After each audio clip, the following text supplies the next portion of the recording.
Bismillah, Assalamualaikum warahmatullahi wabarakatuh. Alhamdulillah wassalatu wassalamu ala rasulillah wa ala alihi wa sahbihi wa man wala wa la hawla wa la quwata illa billah. Wa ashhadu an la ilaha illallah wahdahu la syarika lah wa ashhadu anna Muhammadan abduhu wa rasuluh. Amma ba'd. Qala Allah Ta'ala ya ayyuhalladzina amanu taqullaha haqqa tuqatih wa la tamutunna illa wa antum muslimun.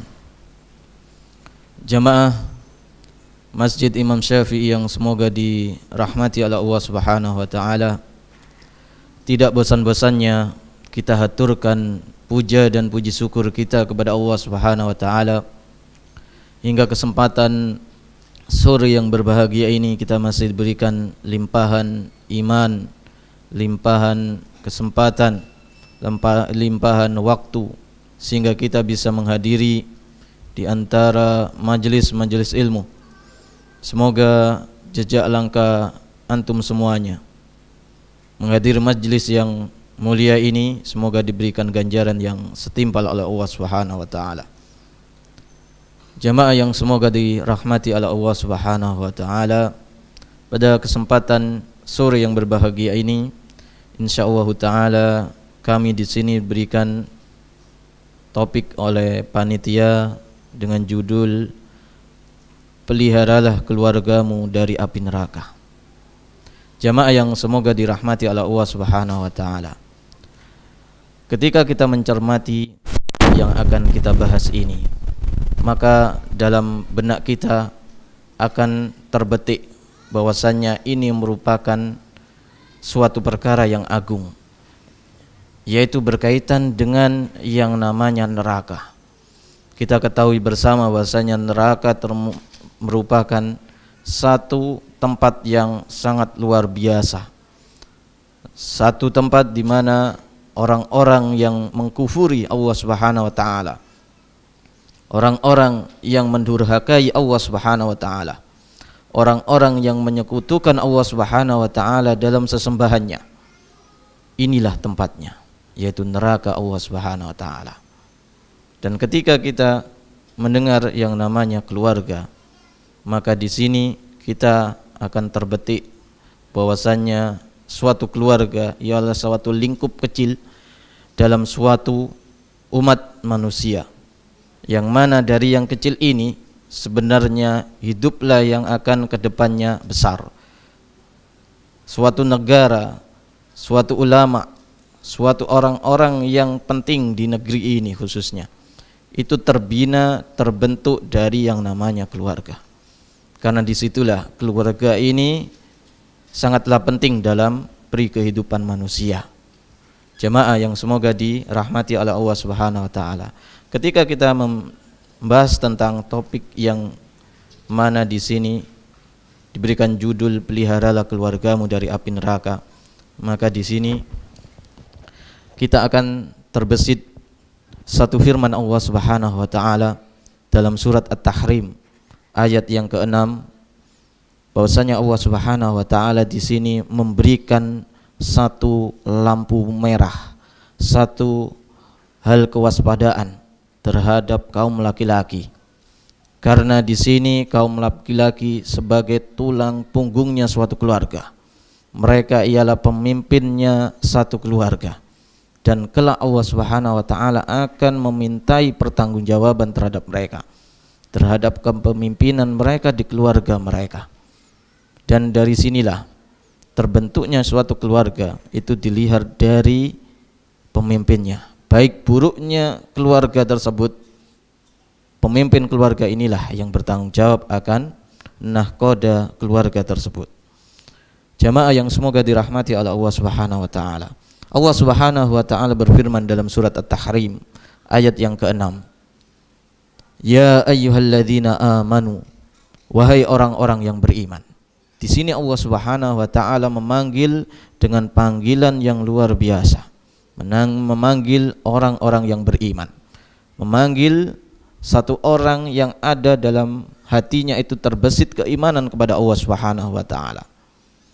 Kemudian di sini Allah Subhanahu wa taala, karena sayangnya inilah Allah Subhanahu wa taala memberikan wanti-wanti terhadap orang yang beriman ini. Khususnya di sini ialah orang-orang laki-laki, pemimpin keluarga. Allah Subhanahu wa taala mengatakan, ku anfusakum, jagalah diri-diri kalian, wa ahlikum, dan keluarga kalian, naro, dari siksaan api neraka. Di sini Allah Subhanahu wa taala menyuruh secara umum terhadap para laki-laki, karena di pundak mereka lah keluarga yang disinggung di sini oleh Allah Subhanahu wa taala dengan sebutan ahlikum, keluarga kalian. Waquduhan nas wal hijarah, dan api neraka itu bahan bakarnya ialah manusia dan bara api. Dan tidak cukup itu pula, bahwasanya penjaga-penjaga di neraka itu alaiha malaikatun ghiladun syidad, ditunggu dijaga oleh malaikat yang mereka sifat malaikat tersebut kasar, keras, beringas. Karena sesuai dengan yang namanya neraka. Neraka itu panas. Begitupun juga penunggunya. Karena suasananya yang panas, maka orang yang menjaganya pula juga ikut-ikutan dengan sifat tersebut, kasar, beringas, tegas. Kemudian mereka di samping sifatnya yang keras tersebut, tapi tetap sifat dasar malaikat ialah la ya'sunallaha, mereka tidaklah menyekutukan, mereka tidaklah memaksiati Allah Subhanahu wa taala, ma amarahum, terhadap apa saja yang diperintahkan oleh Allah Subhanahu wa taala, wa yaf'aluna ma yu'marun, para malaikat itu berbuat sesuai dengan apa yang diperintahkan terhadap mereka. Jemaah yang semoga dirahmati oleh Allah Subhanahu wa taala. Dari ayat ini maka topik yang akan kita bahas di sini terbentuk, yaitu peliharalah keluargamu dari api neraka, yang mana sejatinya ini ialah diperuntukkan untuk para laki-laki, tapi nanti secara detailnya untuk para ibu juga ikut di sini. Jamaah yang semoga dirahmati oleh Allah Subhanahu wa taala. Di sini sahabat Ali bin Abi Thalib menafsirkan ayat di sini, dinukil dari kitab Tafsir Ibnu Katsir, bahwasanya beliau radhiyallahu an, semoga Allah Subhanahu wa taala meridai beliau, menafsirkan ayat ku anfusakum wa ahlikum, menafsirkan ku anfusakum wa ahlikum, khususnya ku ahlikum, jagalah keluarga kalian. Di sini sahabat Ali bin Abi Thalib menafsirkan addibuhu, allimuhu, yaitu didiklah mereka, didiklah keluarga kalian.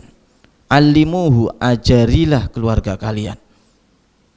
Ajari tentang apa? Ditafsirkan dengan yang lain, yaitu Imam Qatadah rahimahullahu taala menambahkan penafsiran dari sahabat Ali bin Abi Thalib tentang makna dari perkataan beliau radhiyallahu an, ya'muruhum bitta'atillah, yaitu perintah di sini, perintah Allah Subhanahu wa taala agar menjaga keluarga mereka, yaitu memerintahkan agar keluarga mereka itu diperintahkan untuk tetap taat kepada Allah Subhanahu wa taala, wa yanhahum an maksiatillah, dan mencegah mereka agar tidak sampai bermaksiat kepada Allah Subhanahu wa taala.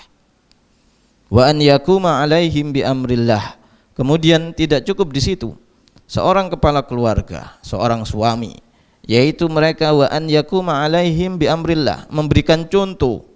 Contohnya berupa apa? Perintah-perintah yang mereka tadi memerintahkan untuk supaya keluarganya itu taat kepada Allah Subhanahu wa taala, mereka memberikan contoh bagaimana contoh terbaik dalam mentaati Allah Subhanahu wa taala.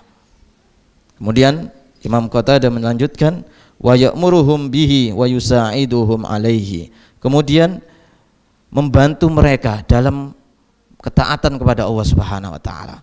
Karena ada beberapa orang mungkin yang tidak begitu mengetahui bagaimana cara untuk taat kepada Allah Subhanahu wa taala. Dan ini persis dengan apa yang dikatakan oleh sahabat Ali bin Abi Thalib, addibuhum, berikan pendidikan terhadap mereka. Alimuhum, ajarilah mereka. Kemudian berikutnya perkataan Imam Qatadah melanjutkan perkataan beliau, fa idza ra'aita lillahi maksiatan, jika kalian melihat mereka itu berbuat maksiat, qadda'tahum, maka cegahlah, langsung dicegah. Karena yang namanya pemimpin itu bisa mencegah dengan tangan langsung. Jadi ini tidak mengapa, langsung dicegah. Jika sekiranya keluarganya itu berbuat maksiat, langsung dicegah. Wazajarhum, wazajartahum, kemudian hendaknya langsung diingkari, langsung dinasihati mereka ketika mereka berbuat maksiat kepada Allah Subhanahu wa taala. Jemaah yang semoga dirahmati oleh Allah Subhanahu wa taala. Di sinilah pentingnya seorang keluarga, seorang kepala keluarga yang mengetahui tentang hakikat dirinya. Karena hakikat seorang kepala keluarga ialah sebagai pemimpin. Namanya pemimpin, mereka harus mengetahui seluk-beluk orang yang dipimpinnya dan dia bisa memimpinnya sesuai dengan apa yang dimaui oleh Allah Subhanahu wa taala dan lewat lisan Rasulullah sallallahu alaihi wasallam. Jemaah yang semoga dirahmati oleh Allah Subhanahu wa taala. Adapun tugas dari seorang kepala keluarga, seorang suami khususnya, ialah yang pertama kalinya ketika mereka itu membentuk suatu keluarga, ialah mereka yang pertama kali mendidik istrinya. Karena dari istrinya inilah kelak janin yang dilahirkan dari rahim istrinya inilah tulang punggung atau harapan dia kelak masa depannya. Baik buruknya ini ada sebenarnya di genggaman seorang istri. Manakala seorang suami, seorang kepala keluarga tidak bisa mendidik dengan baik istrinya, maka ini malapetaka ke depannya. Karena itulah di sini Rasulullah SAW memberikan motivasi yang begitu sangat luar biasa. Manakala seorang suami bisa mendidik istrinya dengan baik sampai menjadi seorang istri yang solehah, maka di sini ialah mereka seolah-olah mendapatkan perhiasan yang paling terbaik di dunia ini. Sebagaimana Rasulullah SAW mengatakan, ad-dunya mata', dunia ini sejatinya itu penuh perhiasan. Dan wa khairu mata'id dunya, sebaik-baik perhiasan di muka bumi ini al-mar'atus solehah, yaitu seorang istri, seorang wanita yang solehah. Jemaah yang semoga dirahmati oleh Allah Subhanahu wa taala. Maka dari sinilah hendaknya seorang suami bisa mendidik istri-istrinya, bisa mempergauli istri-istrinya dengan baik, bisa mendidiknya dengan baik. Karena itulah Allah Subhanahu wa taala mengatakan wastausu bin nisa'i khairan, nasihatilah atau pergaulilah istri kalian itu dengan perbuatan yang baik, dengan didikan yang baik. Nah, inilah karena sebagaimana tadi dikatakan bahwasannya masa depan anak-anak kita itu sejatinya juga ada di tangan istri-istri kita. Bukanlah seorang penyair mengatakan bahwasannya al-ummu madrasatun, al-madrasatul ula. Sungguhnya seorang istri, seorang ibu itu ialah madrasah pertama li auladihi, untuk anak-anak mereka. Kalau madrasahnya ini tidak bisa dibentuk dengan baik, bagaimana bisa memunculkan generasi yang baik pula. Dan sebaliknya bagi seorang istri yang baik, seorang istri yang ingin menjadi istri yang solehah di muka bumi ini, maka hendaknya ia mentaati suaminya agar terjadi sesuatu yang baik dalam keluarga itu. Manakala didikan suaminya itu baik, kemudian istrinya mentaatinya dengan baik, maka hasilnya akan mengeluarkan satu generasi yang baik pula. Dan dari sinilah Rasulullah SAW memberikan wejangan kepada para wanita agar para wanita itu mentaati suami-suami mereka. Karena inilah ciri-ciri wanita penghuni surga. Sebagaimana Rasulullah SAW mengatakan, ayyuma imra'atin matat wa zawjuha anha radin Wanita siapa saja yang dia meninggal dunia, kemudian suaminya itu ridho terhadap perbuatannya dia yang baik, maka apa ganjaran yang dibalas oleh Allah Subhanahu wa taala? Dakhalatil jannah. Maka Allah Subhanahu wa taala akan memasukkan dia ke dalam surganya.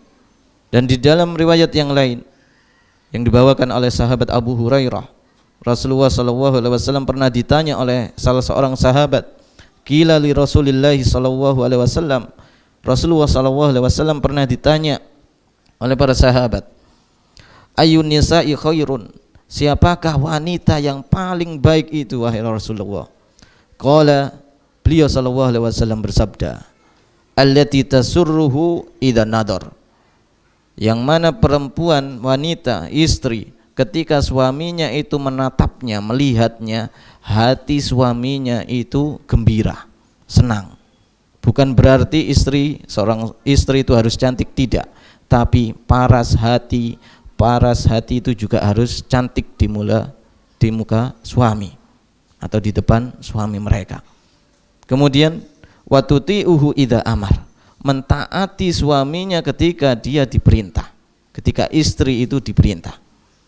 Wala tukhalifuhu fi nafsiha wa maliha bima yakrah, kemudian dia tidak menyelisihi suaminya, baik itu pada dirinya, pada hartanya, yang mana ketika dia itu menyelisihi suaminya yang berakibat bencinya suaminya terhadap dirinya. Yang ini berkaitan dengan hadis yang di atas. Ketika istri itu meninggal, kemudian suaminya ridho, maka ganjaran surga yang diberikan oleh Allah Subhanahu wa taala. Jamaah yang semoga dirahmati oleh Allah Subhanahu wa taala. Kemudian untuk yang berikutnya, yaitu didikan yang berikutnya yang hendaknya dilakukan oleh suami, ialah mendidik anak mereka. Dan mendidik anak ini yang mungkin banyak tersebar atau banyak didengar dari khalayak umum, bahwasanya sebenarnya tugas untuk mendidik anak itu tugasnya istri, karena istri itu diperistri itu untuk mendidik janin yang dia keluarkan atau putra putri dari suaminya. Ini suatu kesalahan yang besar, karena suatu keluarga itu bisa menjadikan generasi yang baik ke depannya itu manakala antara suami dan istri itu bersinergi, saling bahu membahu untuk mendidik putra putri mereka. Dan tidak hanya didikan itu diwenangkan kepada istrinya saja. Kadang ada seorang itu yang berdalih dengan perkataan penyair tadi. Bukankah ada seorang penyair yang mengatakan bahwasannya al-ummu al-madrasatul ula, bahwasannya ibu itu madrasah pertama. Berarti apa? Yang namanya madrasah harus didik. Suami yang menyediakan muridnya gitu. Maka kita katakan kepada orang yang seperti ini, kita katakan bahwasanya suatu madrasah, bukankah suatu madrasah itu ada kepalanya? Nah, kepalanya ini yaitu suaminya. Dan kepalanya jelas akan diberi pertanggungjawaban atau dimintai pertanggungjawaban kelak di akhirat oleh Allah Subhanahu wa taala. Jamaah yang semoga dirahmati oleh Allah Subhanahu wa taala. Karena itulah beban tanggung jawab akan didikan terhadap putra putri pada suatu keluarga itu dibebankan terhadap suami dan istri pada suatu keluarga. Karena itulah Rasulullah SAW menyabdakan dalam hadis yang dibawakan oleh sahabat Abdullah bin Umar, Rasulullah SAW dalam satu hadis yang panjang, dalam petikan hadis tersebut, warrajulu ra'in an ahli baitihi, seorang suami dia itu pemimpin di rumahnya, pemimpin untuk keluarga di rumahnya. Kemudian wa huwa mas'ulun anhum, dan dia kelak di hari kiamat akan dimintai pertanggungjawaban terhadap kepemimpinannya tersebut.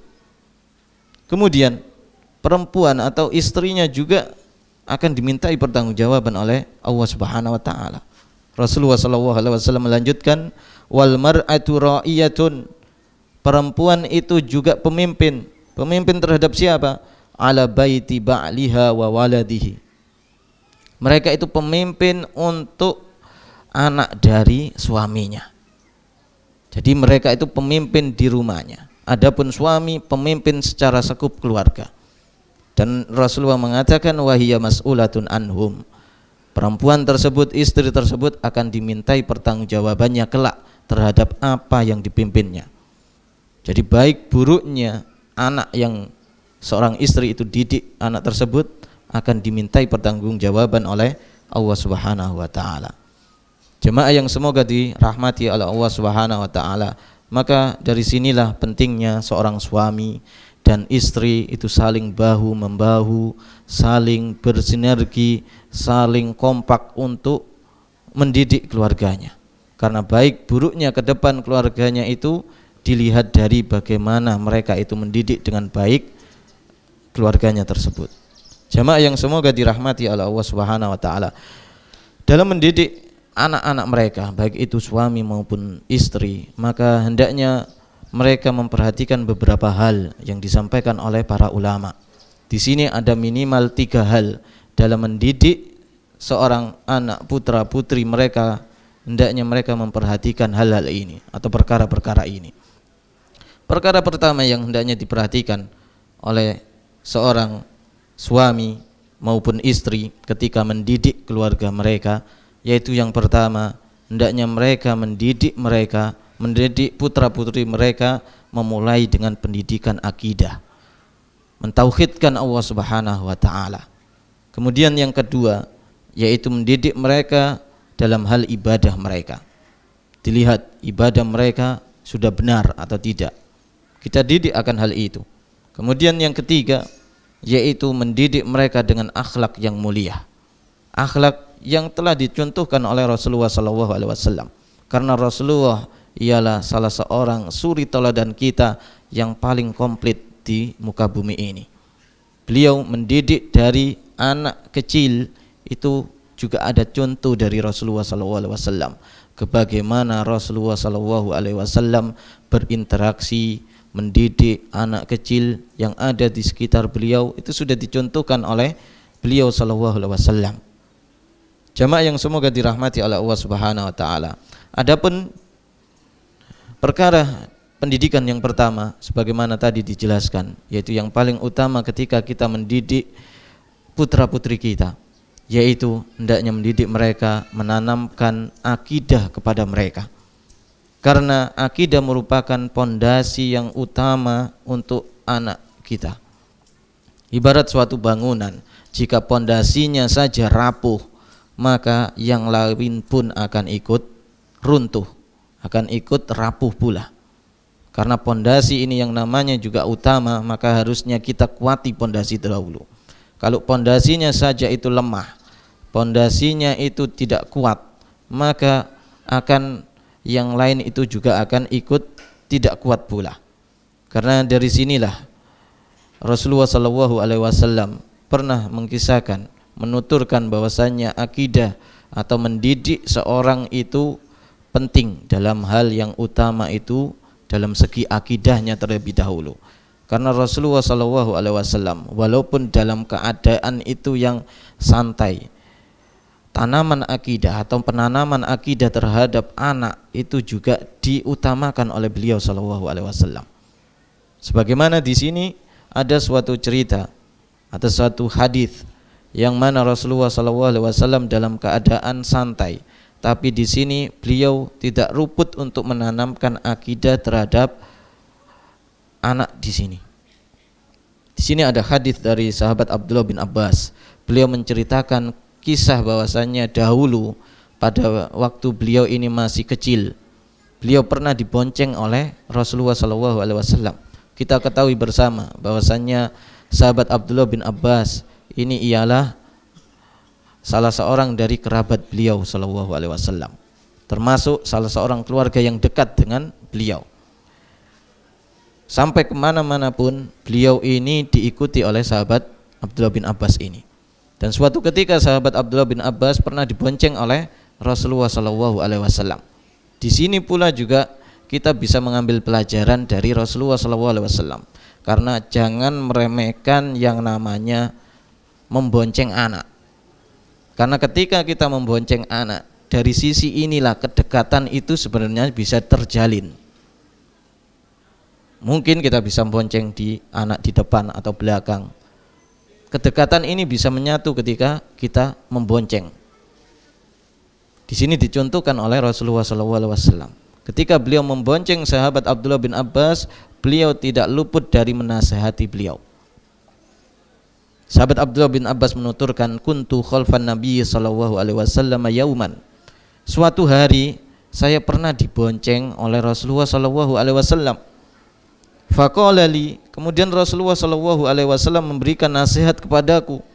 Ya gulam, perhatikan panggilan Rasulullah sallallahu alaihi wasallam kepada sahabat Abdullah bin Abbas yang waktu itu masih kecil dengan panggilan yang paling baik pada waktu itu, yaitu dengan gulam.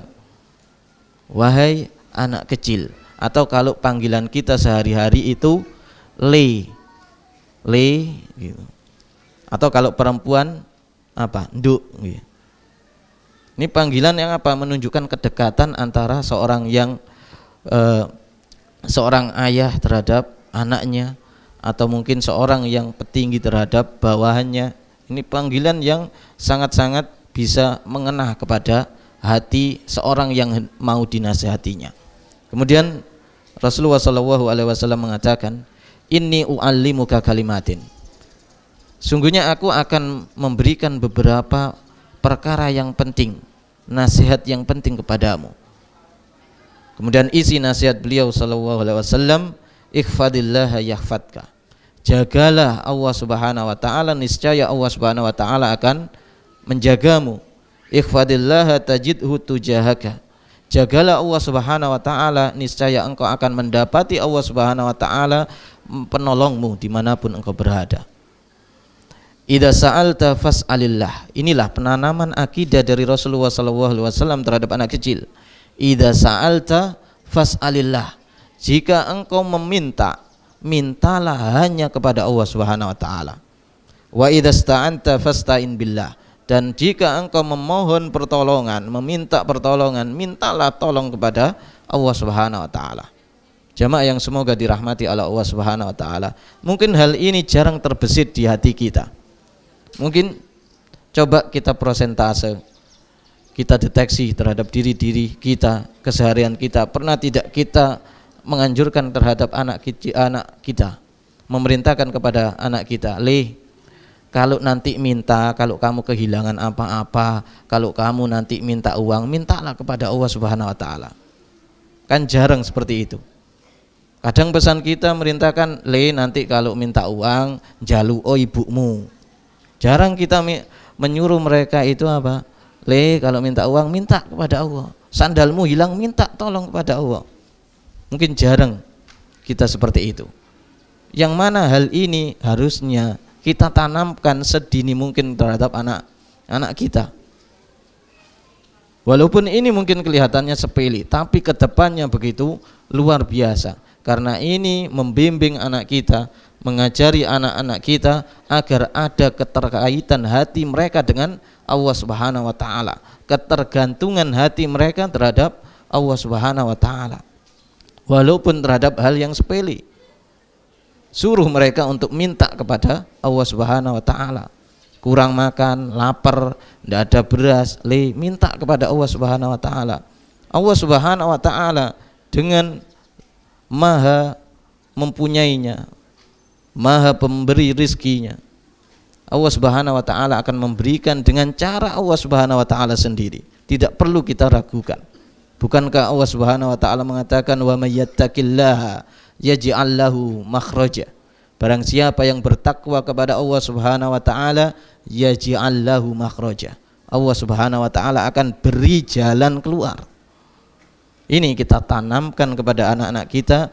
Kalau minta ada hajat suatu, minta kepada Allah Subhanahu wa taala. Ini bukan main-main, ini suatu yang luar biasa efeknya ke depannya. Anak tersebut akan ketergantungan terhadap Allah Subhanahu wa taala itu besar. Jemaah yang semoga dirahmati oleh Allah Subhanahu wa taala. Bukankah kita juga dihimbau, diperintahkan oleh Allah Subhanahu wa taala minimal dalam seharinya Kita dituntut untuk meminta kepada Allah Subhanahu wa taala, walaupun itu kita tidak sadar. 17 kali kita meminta kepada Allah Subhanahu wa taala. Dalam apa? Dalam salat kita. Bukankah di dalam kita salat, di dalam Al-Fatihah yang kita baca selalu di awal kita salat, itu ada kata iyyaka na'budu wa iyyaka nasta'in. Hanya kepadamu lah ya Allah aku menyembah, wa iyyaka nasta'in, dan hanya kepadamu lah aku memohon pertolongan. Nah, inilah hendaknya kita cerminkan dalam kehidupan keseharian kita.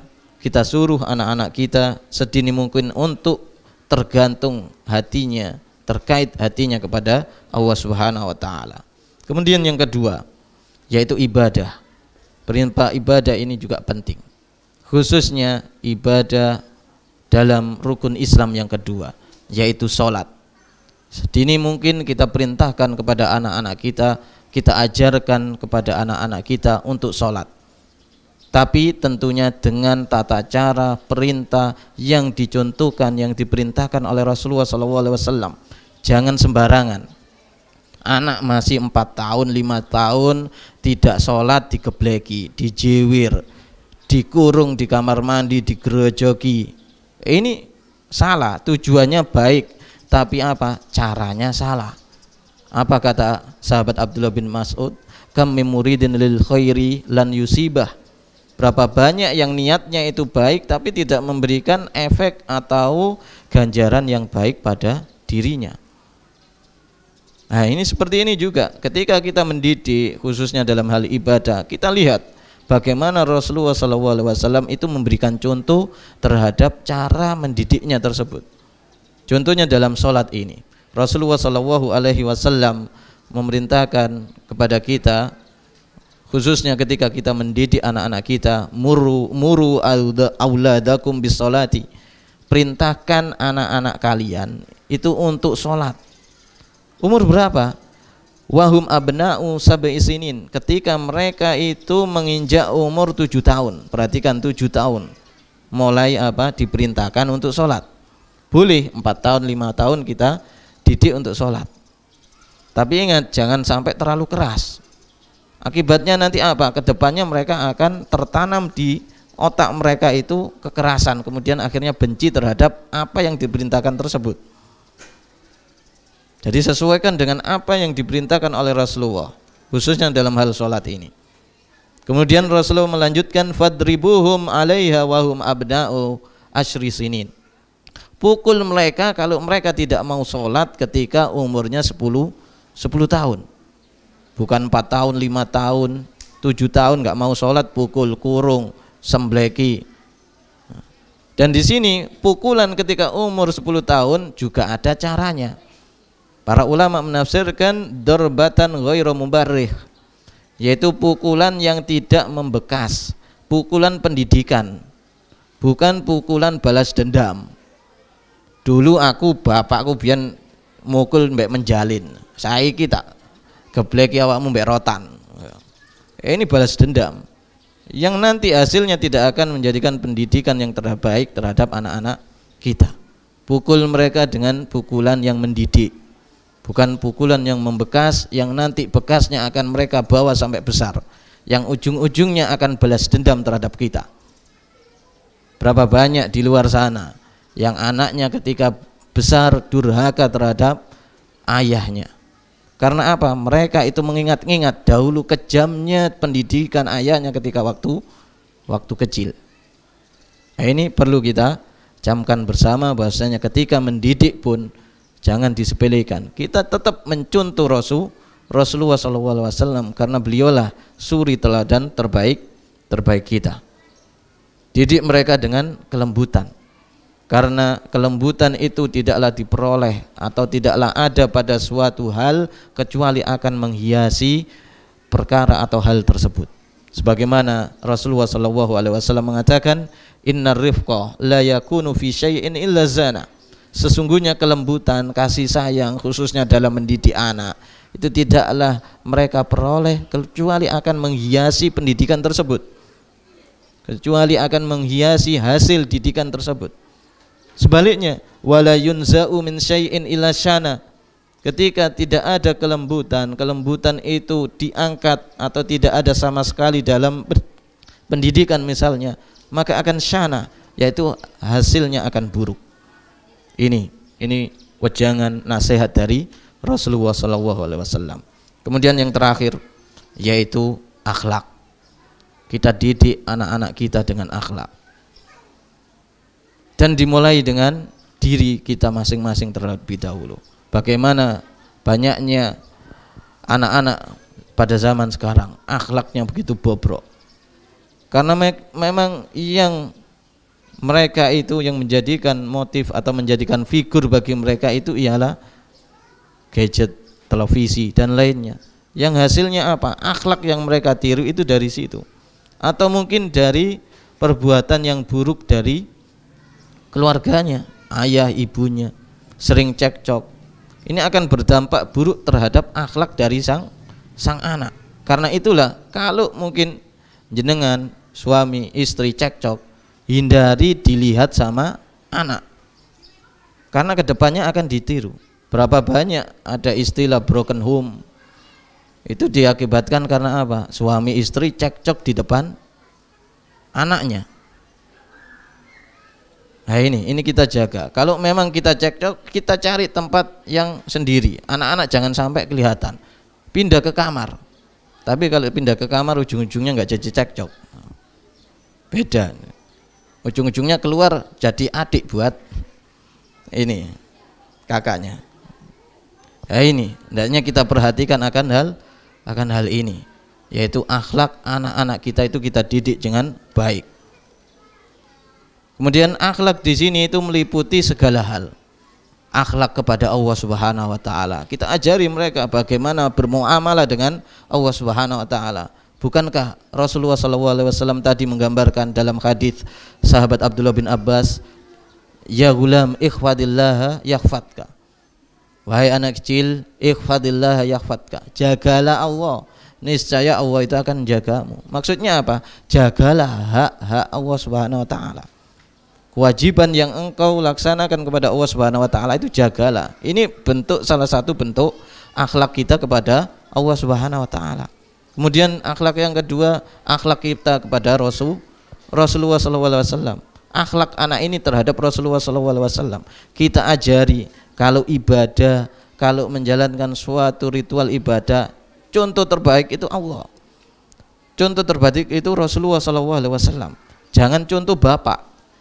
Bapak ini ialah manusia biasa. Contoh Rasulullah SAW. Ajari, bacakan hadis di depan mereka. Syukur-syukur bisa menghafalkan hadis tersebut. Kemudian akhlak terhadap orang tua.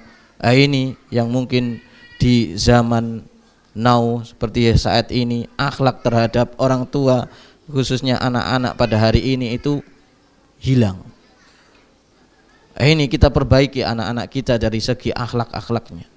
Akhlak terhadap orang tua, baik itu terhadap ibu bapak atau yang lebih tua dari mereka, itu kita perbaiki mereka.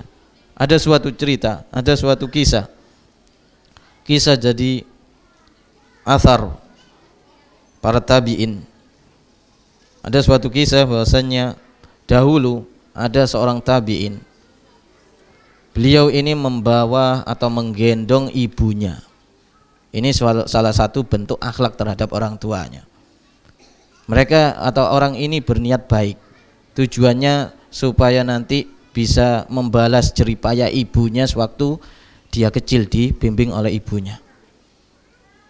Cerita ini berbunyi, hamala ummahu ala raqabatihi min Khurasan hatta qada biha manasikal hajj. Jadi di sini ceritanya anak ini ingin berbakti kepada orang tuanya, diajak orang tuanya untuk berangkat haji. Berangkat hajinya dari negeri Khurasan. Negeri Khurasan itu daerah Rusia. Kita ketahui Rusia itu di mana, dan ini lagi hangat-hangatnya ya Rusia dengan Ukraina. Nah itu dari sana digendong Khurasan sampai Mekah untuk melaksanakan haji. Kemudian sampai di Mekah ketemu dengan sahabat senior, sahabat Abdullah bin Umar. Ditanyakan oleh sahabat Ibnu Umar kepada sahabat Ibnu Umar, wahai sahabat Ibnu Umar, hamaltu ummi ala raqabati min Khurasan. Wahai sahabat Ibnu Umar, saya membawa gendong umiku dari Khurasan sampai sini untuk manasik haji, untuk melakukan ritual haji. Apakah ini bisa menggantikan jeripaya beliau ketika kecil? Maka sahabat Abdullah bin Umar mengatakan, la wala talqatan min talaqatiha. Tidak.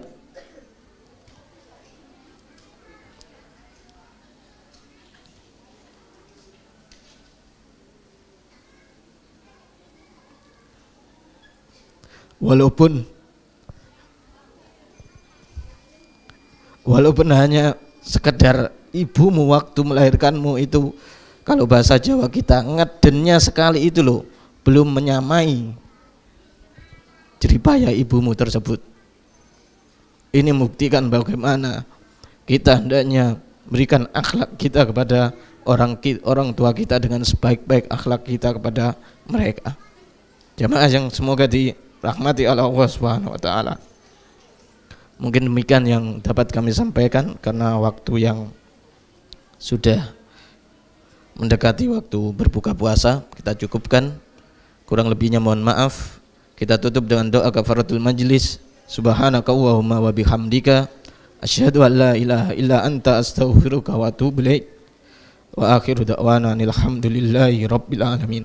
Assalamualaikum warahmatullahi wabarakatuh.